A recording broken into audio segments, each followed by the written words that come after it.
Bonjour, bonjour mes frères, bonjour mes sœurs. Dieu vous bénisse. Recevez mes chaleureuses salutations, le Seigneur. Aujourd'hui, je voudrais, mes frères, partager avec vous une prédication qui a pour titre La valeur de la famille. Cet enseignement, je le donne parce qu'il y a beaucoup de difficultés dans les foyers et je voudrais qu'on apprenne à donner de la valeur aux époux, aux épouses, aux enfants, qu'il y ait de la part des enfants cet assujettissement qu'il doit y avoir, et tout cela en le basant sur la Bible et toutes les expériences que vivent les croyants. Aussi pour les personnes qui sont nouvelles, qui sont récentes dans l'Église, qui nous écoutent aujourd'hui, soyez les bienvenus dans l'Église. Ici, Dieu parle à travers de visions, de rêves et de la prophétie. Lorsque les cultes recommenceront dans nos églises, je vous invite à venir pour que vous puissiez être dans l'assemblée avec nous et que vous profitiez de cette grande bénédiction.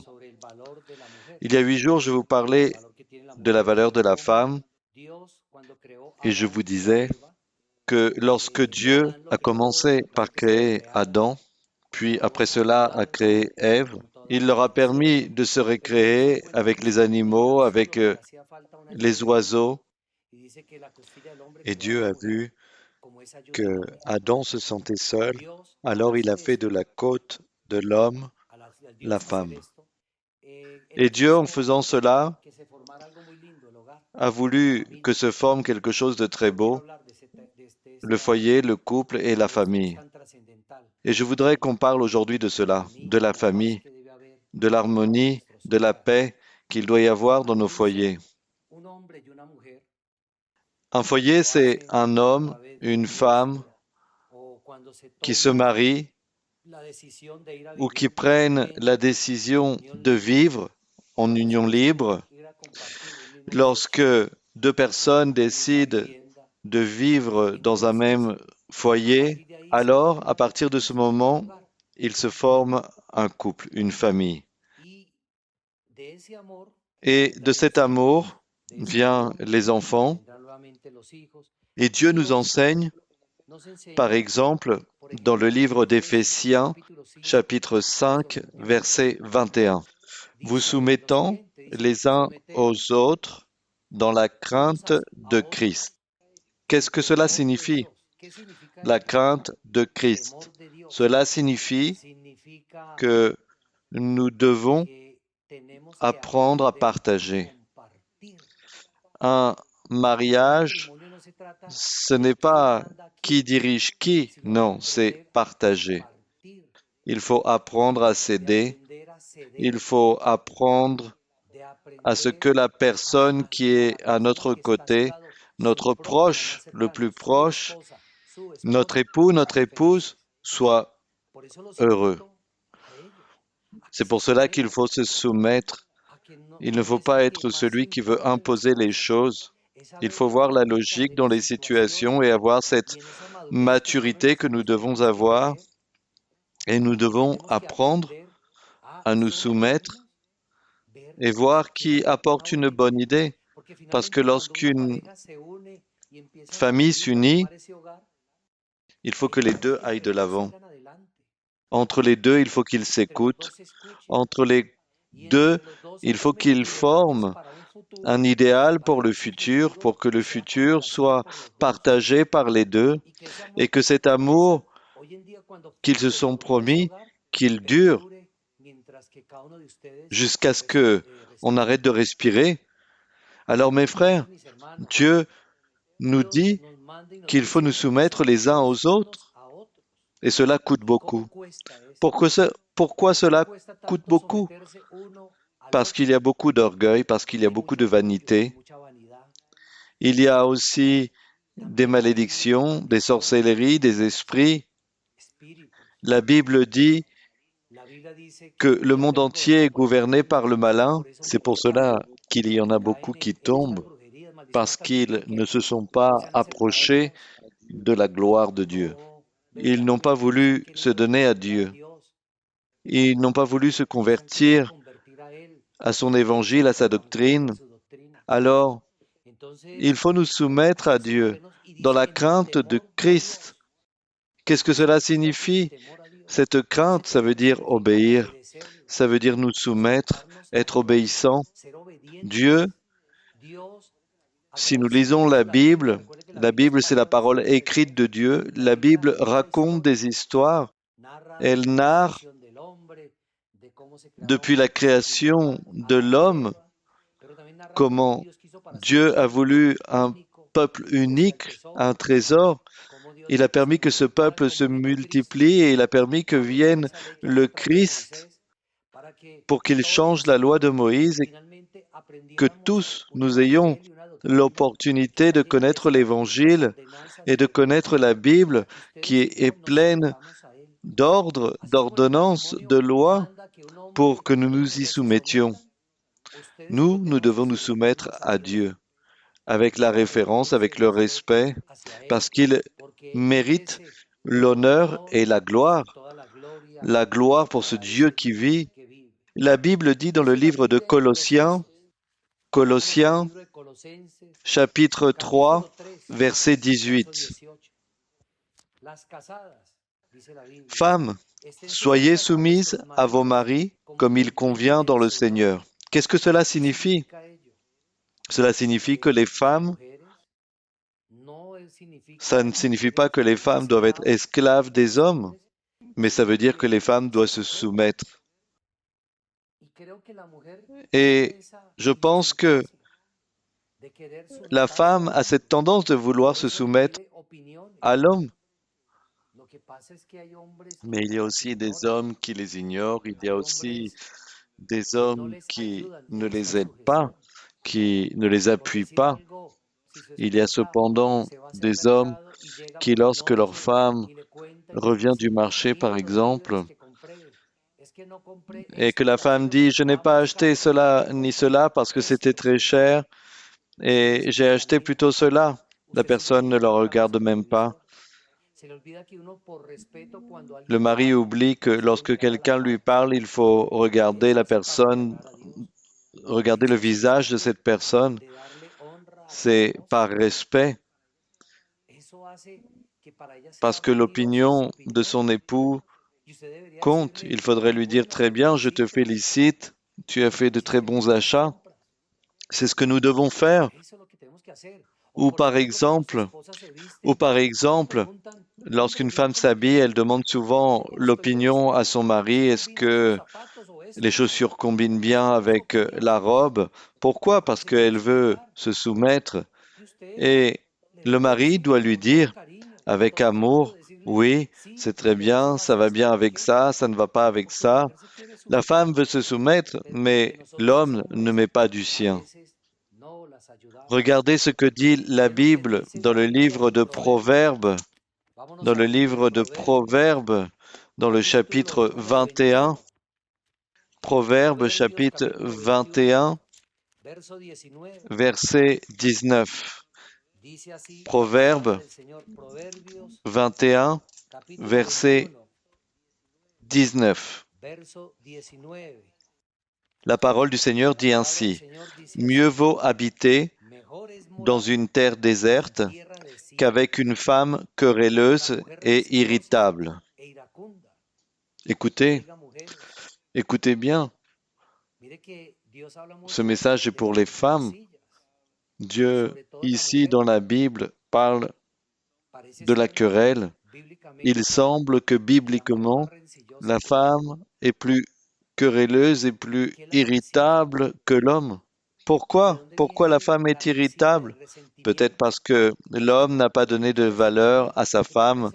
Peut-être qu'il n'a pas appris à partager avec elle, parce qu'un mariage, c'est partager une vie avec l'autre personne. Peut-être que l'homme a ignoré sa femme, a ignoré ses opinions. Il a ignoré pour beaucoup de choses qu'elle a fait. Et la manière qu'elle a adoptée pour se défendre, c'est d'entrer dans les querelles, de parler, de ne pas arrêter de dire des choses, parce que dans son intérieur, il y a de la rancœur. Lorsqu'une femme a de la rancœur, elle entre dans beaucoup de discussions et il n'y a plus cette amitié et il se crée une distanciation entre les deux personnes. Il y a des conflits qui se créent et quand la femme n'apprend pas à se taire, à retenir ses paroles, il faut être prudent lorsqu'on parle, il faut être prudent et voir ce que l'on dit, parce que nous pouvons offenser les personnes. Et voyez, mesdames, que lorsque vous parlez, parlez, parlez, vous désespérez votre mari et c'est pour cela qu'il y a des esprits qui viennent et qui les incitent à vous répondre, à ce qu'ils s'irritent et peut-être qu'ils agissent avec violence. Et souvenez-vous, les maris, que même si la femme est faite de la côte de l'homme, elle est plus faible. Faites attention, ne maltraitez pas vos femmes. Prenez en compte ce que nous voyons sur les chaînes d'information. Il y a beaucoup de violence aujourd'hui dans les foyers et ce qui génère cela, ce sont des esprits. Et faites attention, vous, épouses, demandez à Dieu qu'il vous donne plus de patience, demandez à Dieu qu'il vous aide pour que vous laissiez ces conflits, cette forme d'attaquer votre mari, parce que même s'il est très patient, tout a une limite. Alors, je vous demande, femmes, que vous ne tombiez pas dans cela. Ne tombez pas dans la querelle. Ne tombez pas dans l'irritation. Regardez que ce verset dit, il faut mieux habiter dans une terre déserte qu'avec une femme querelleuse et irritable. Regardez ce conseil de la vie pratique. C'est pour ça que l'homme préfère fuir. C'est pour ça qu'il y a beaucoup de foyers qui se détruisent, parce qu'il y a beaucoup d'irritation, parce qu'il y a beaucoup de querelles, parce que les femmes tombent dans ce péché et désespèrent leur mari. Ils irritent leur mari. Et vous aussi, messieurs, vous pouvez tomber dans ce péché et détruire votre foyer. Et la Bible, dans le livre de Colossiens, dans le chapitre 3, Colossiens 3, 19, la Bible dit, Marie, aimez vos femmes et ne vous aigrissez pas contre elles. Marie, aimez vos femmes et ne vous aigrissez pas contre elles. Qu'est-ce que cela signifie? Aimer vos femmes signifie ne pas pécher. Lorsque quelqu'un aime, il ne maltraite pas son prochain, son épouse. Il n'humilie pas son épouse. Il ne doit pas l'offenser. Il ne doit pas lui être infidèle. Ça, c'est aimer. Je ne pêche pas et je ne la fais pas pécher. Je ne la fais pas souffrir. Pourquoi? Parce que j'accomplis le premier commandement qui est d'aimer Dieu avant toutes les choses. Et par amour à Dieu, j'arrête de pécher. Et par amour à Dieu, j'aime mon prochain. Et le prochain le plus proche, c'est mon épouse. Et la Bible dit, ne vous aigrissez pas contre elles. Qu'est-ce que cela signifie? Ne les maltraitez pas, ne soyez pas si forts dans vos paroles avec eux, ne les offensez pas. Faites attention à vos femmes, parce que Dieu nous donne cet ordre. Du fruit de cette union entre un homme et une femme viennent les enfants. Et lorsque les enfants naissent, la femme se convertit en mère et elle commence à sentir dans son ventre cette créature qui vient. Elle commence à sentir ses jambes qui bougent et cette créature qui bouge dans son ventre. Et c'est pour cela que la femme dit, c'est mon enfant, c'est ma fille. Et lorsque cette créature vit, naît, quelle émotion? Quelle émotion pour le père? Quelle émotion pour la mère? Et les femmes se convertissent en mères, mais elles continuent d'être femmes. Il y a des femmes qui se dédient uniquement à leurs enfants, mais elles oublient leurs époux. Et pareil pour les époux. Ne vous consacrez pas uniquement à vos enfants. Il faut toujours prendre soin de sa femme. Il faut maintenir dans le foyer, dans le couple, cet amour. Quand on dit c'est aimer, c'est l'amour fraternel, c'est ne pas pécher, c'est bien traiter la personne, c'est la respecter, mais il faut un équilibre dans tout. Oui, il faut que nous soyons protecteurs et la femme protège ses enfants, mais les enfants aussi, les hommes aussi protègent leurs enfants. Et lorsqu'ils commencent à grandir, quand ils commencent à marcher, quand ils commencent à marcher à quatre pattes, il faut être avec eux. Lorsqu'ils commencent à grandir, il faut partager avec eux.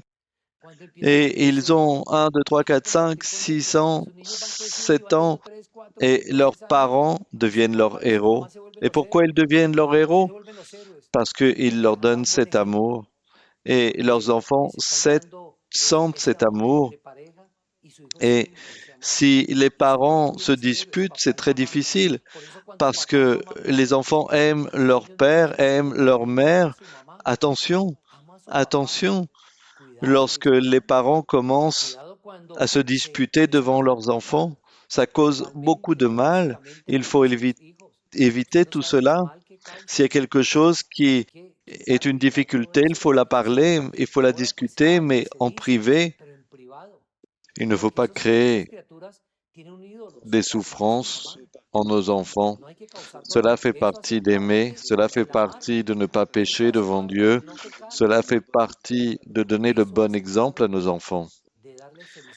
Au fur et à mesure que vous commencez à partager du temps avec vos enfants et votre enfant qui a 5, 6 ans et qui regarde la télé, un programme d'enfants, et vous rentrez, vous prenez contrôle de la télévision et votre enfant s'en va, ou peut-être qu'il a une télévision dans l'autre chambre. Non, ça ne doit pas être comme ça. Il faut partager avec eux. La valeur de la famille, c'est cela. Apprendre à partager, apprendre à être ami, apprendre à être ami de votre épouse, premièrement, et ensuite de vos enfants. Que vos enfants voient en leurs parents des personnes sages qui leur apportent des choses.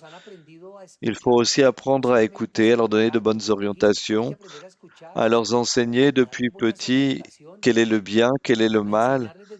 Si vous avez des enfants petits, enseignez-leur le chemin de Dieu. Si vous avez des enfants plus grands, incitez-les à chercher Dieu. C'est Dieu qui nous donne toutes les choses. C'est ce qu'il faut enseigner. Ceux qui ont connu l'Évangile, la doctrine, et ceux qui arrivent maintenant, vous allez avoir l'opportunité de connaître ce Dieu qui parle, ce Dieu d'Abraham, d'Isaac, de Jacob, ce Dieu qui fait des promesses et qui les accomplit, un Dieu qui nous enseigne à être heureux comme être humain, mais aussi en famille et dans la société. C'est pour cela que la valeur de la famille est très importante. Et même si les enfants commencent à grandir, il faut continuer de jouer avec eux, continuer de partager avec eux, partager du temps avec eux. Lorsqu'ils commencent à grandir et à avoir 14, 15, il y en a beaucoup qui disent que c'est l'étape de la rébellion. Mais c'est peut-être parce qu'on ne leur a pas prêté assez d'attention lorsqu'ils étaient plus jeunes. Il faut leur demander qui sont tes amis au collège, qui sont tes amis à l'école.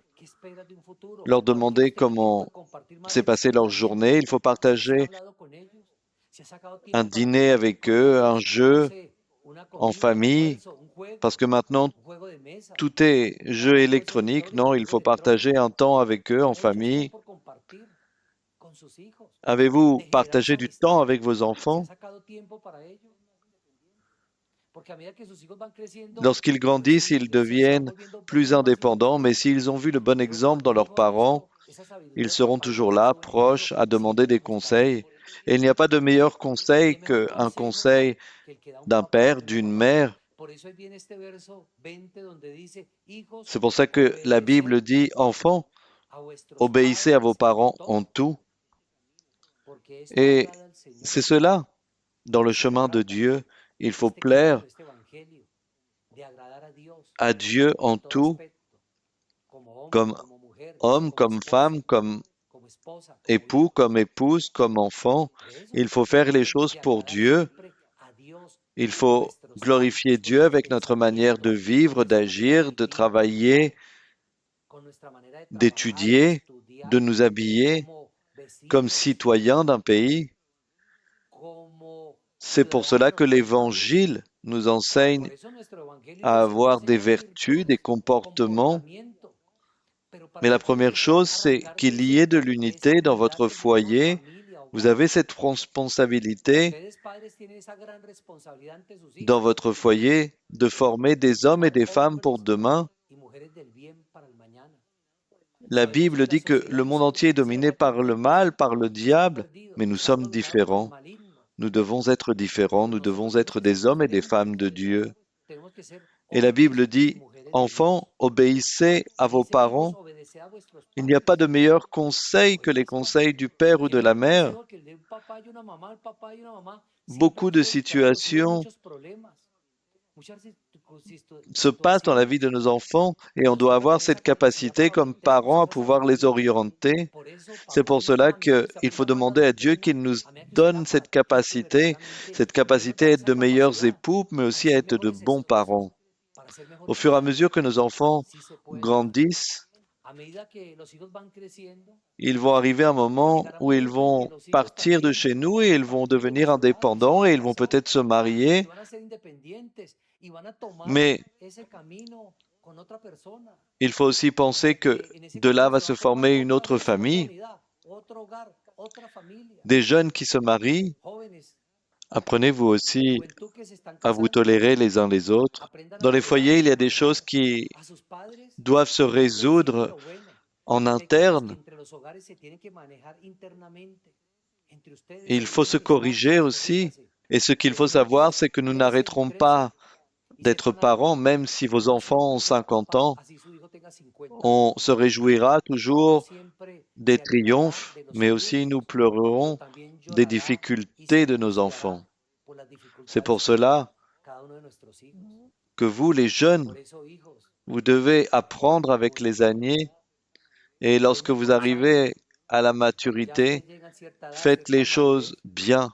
Et si vous nécessitez des orientations, parlez avec vos parents. Gardez pas ces problèmes dans vous. Parlez avec vos parents, avec votre époux, avec votre épouse. Réglez vos difficultés, réglez vos divergences.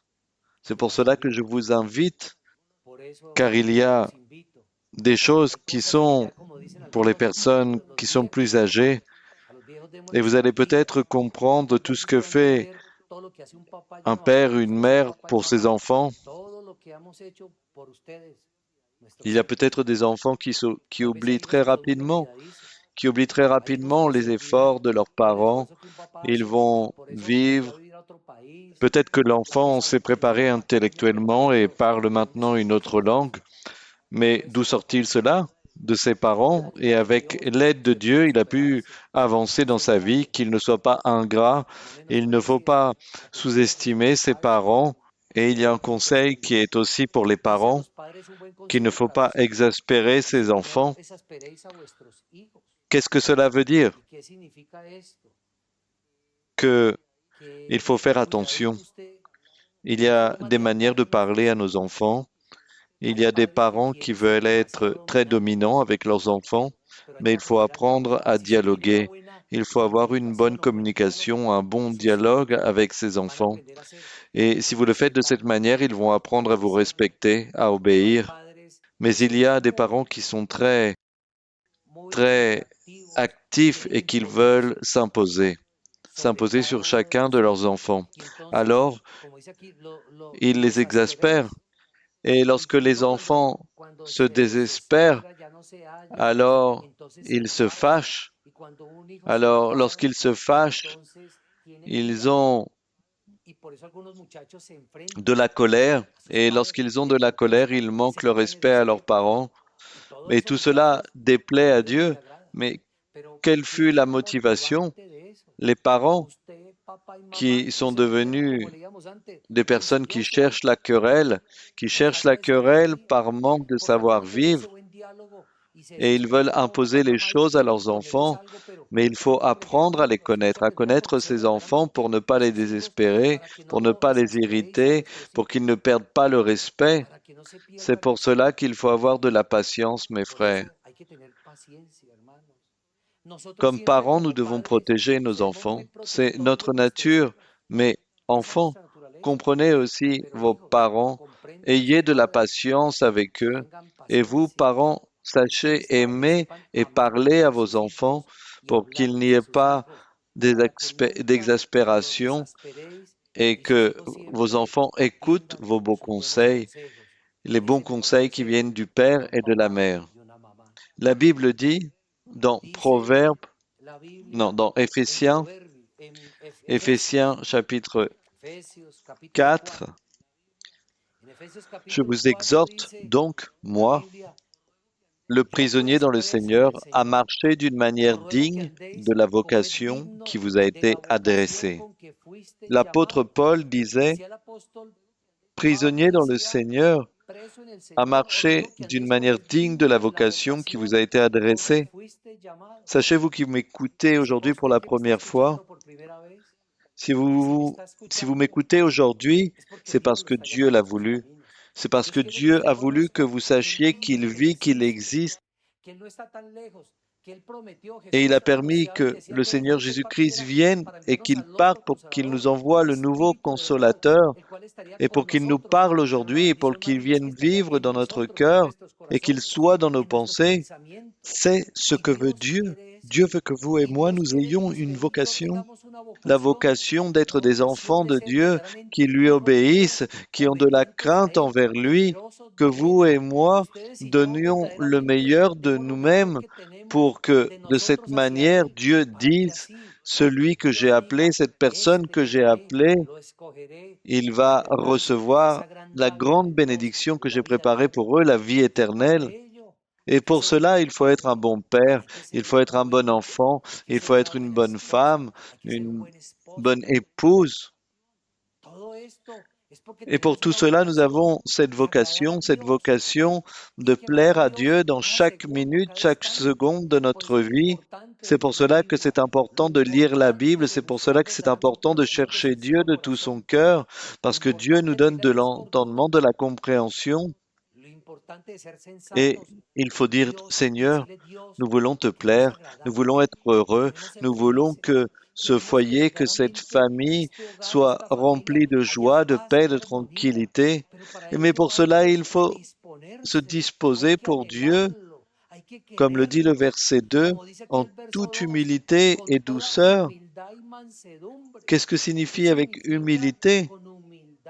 C'est cette manière d'agir, de céder, de baisser la tête, de se soumettre les uns aux autres, de se soumettre et de ne pas s'irriter, d'éviter les conflits. C'est ce que Dieu veut, avec de l'humilité. On ne parle pas de la pauvreté physique, on parle de la manière d'être, de la manière d'agir, pas avec de l'orgueil. Et il dit douceur, douceur. être quelqu'un de doux, être un homme, une femme douce. Ça, c'est ce que Dieu attend de nous, des hommes et des femmes qui traitent les autres avec douceur, la manière de parler, la manière d'agir, la manière de prononcer les choses. Ça, c'est la vocation que Dieu nous a donnée, que nous soyons pleins d'humilité, pleins de douceur, mais aussi avec patience, en se supportant les uns les autres. Qu'est-ce que c'est se supporter les uns les autres avec patience? Si vous êtes père, si vous êtes mère, si vous êtes enfant, chacun a sa manière d'être, sa manière de penser, sa manière d'agir. Mais alors, qu'est-ce qu'il faut faire? Il faut apprendre à se supporter les uns et les autres en comprenant que chacun d'entre nous a sa personnalité, sa manière d'être, et ce qui nous unit, c'est l'amour de Dieu.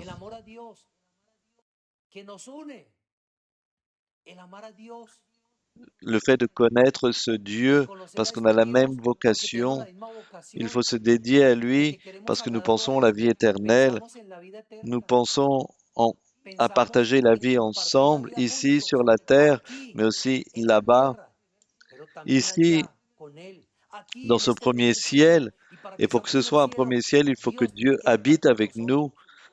Et nous avons aussi cette promesse de ce second ciel, de ce troisième ciel, pour vivre éternellement avec lui. C'est pour cela que la Bible dit, vous supportant les uns les autres avec charité, en amour.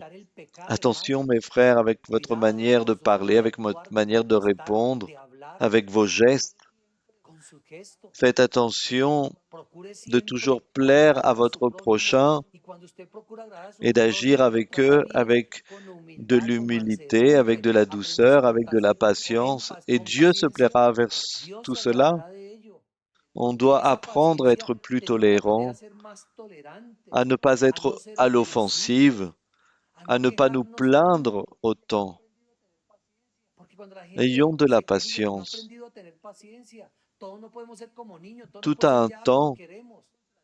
On ne peut pas se rebeller contre Dieu. Il faut avoir du calme, de la tranquillité pour être des hommes sages, de bons pères, de bons enfants. C'est pour cela que il faut que vous fassiez attention lorsque vous parlez.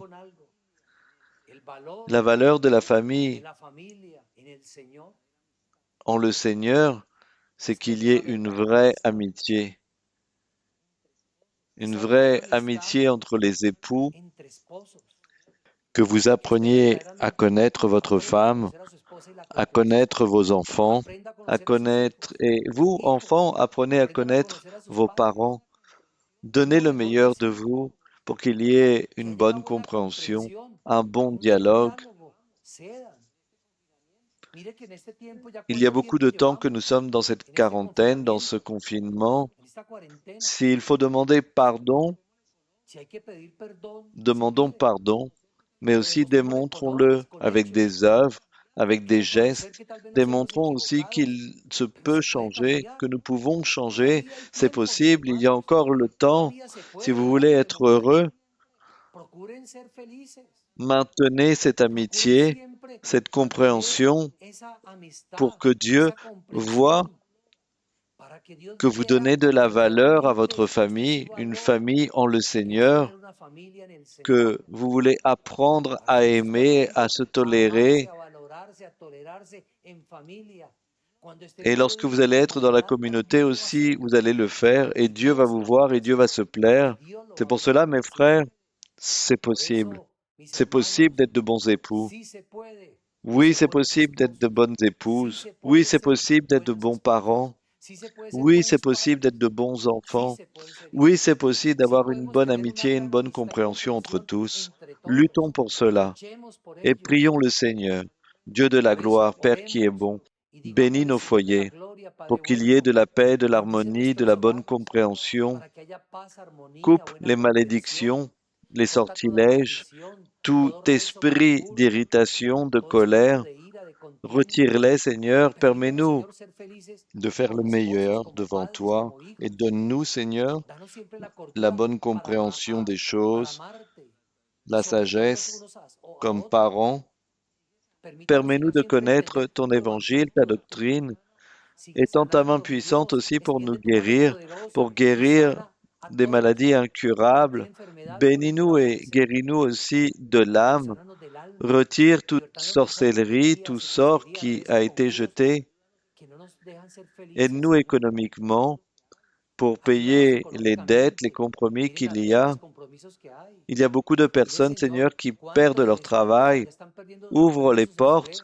Beaucoup ont des difficultés avec leurs entreprises, avec leurs magasins. Aide-les, Seigneur. Restaure tout, Seigneur, pour qu'ils aillent de l'avant avec leurs entreprises. Regarde, Seigneur, les dettes et les compromis qu'il y a. Aide-nous à être sages pour que nous puissions te donner la gloire et l'honneur.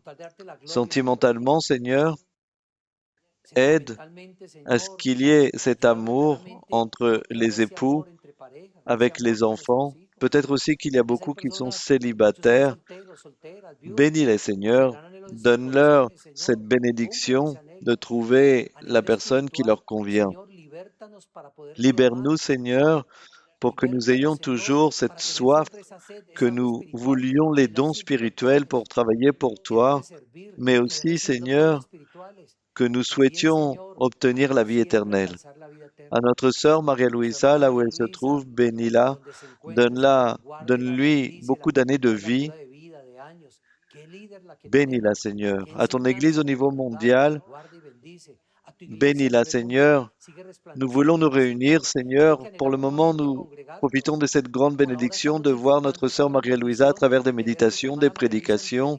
Nous allons profiter de ce moment. Mais permets pour toutes ces personnes nouvelles qui veulent écouter la prophétie, permets-nous, Seigneur, que bientôt s'ouvrent les églises pour que nous puissions nous réunir, pour te glorifier, pour te louer. Mais maintenant, Seigneur, l'Église est dans nos foyers